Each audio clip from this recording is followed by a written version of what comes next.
Well, here we are. Christmas Eve is finally upon us.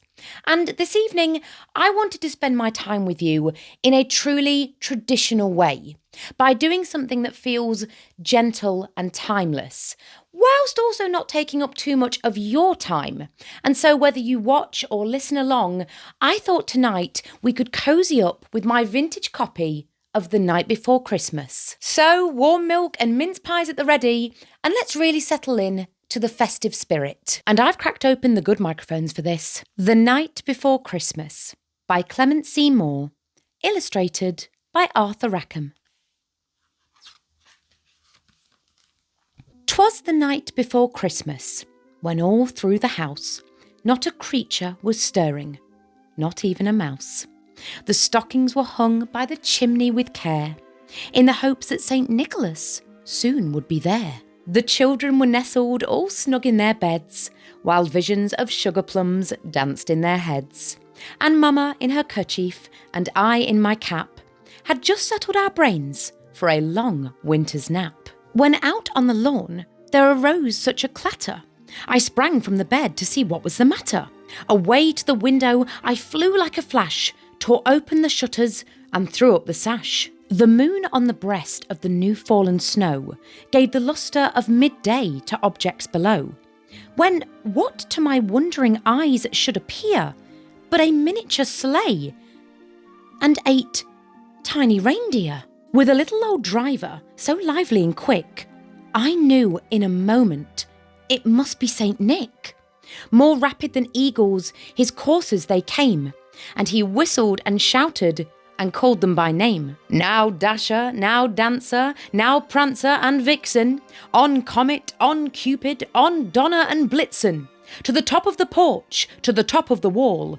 Now dash away, dash away, dash away all. As dry leaves that before the wild hurricane fly, when they meet with an obstacle, mount to the sky, so up to the housetop the coursers they flew, with the sleigh full of toys, and St. Nicholas too. And then, in a twinkling, I heard on the roof the prancing and pawing of each little hoof.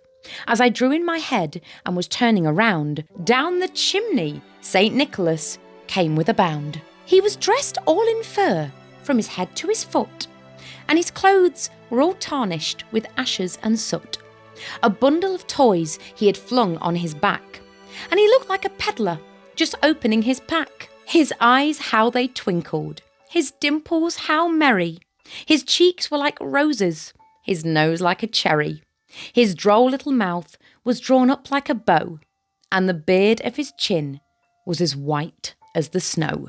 The stump of a pipe he held tight in his teeth, and the smoke it encircled his head like a wreath. He had a broad face and a little round belly that shook when he laughed like a bowl full of jelly. He was chubby and plump, a right jolly old elf, and I laughed when I saw him, in spite of myself. A wink of his eye and a twist of his head soon gave me to know I had nothing to dread.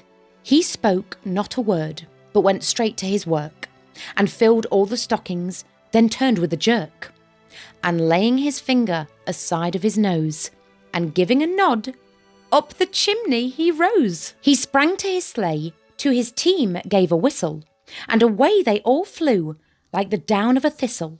But I heard him exclaim, ere he drove out of sight, Happy Christmas to all, and to all a good night. And I'd just like to wish all of you the merriest of Christmases, and just to thank you again for joining me on this journey. This year has been one of the most incredible, and I know this Christmas I will have such gratefulness in my heart, and it's all because of you. And so I wish you a blessed and gentle Christmas, whether you celebrate it or not.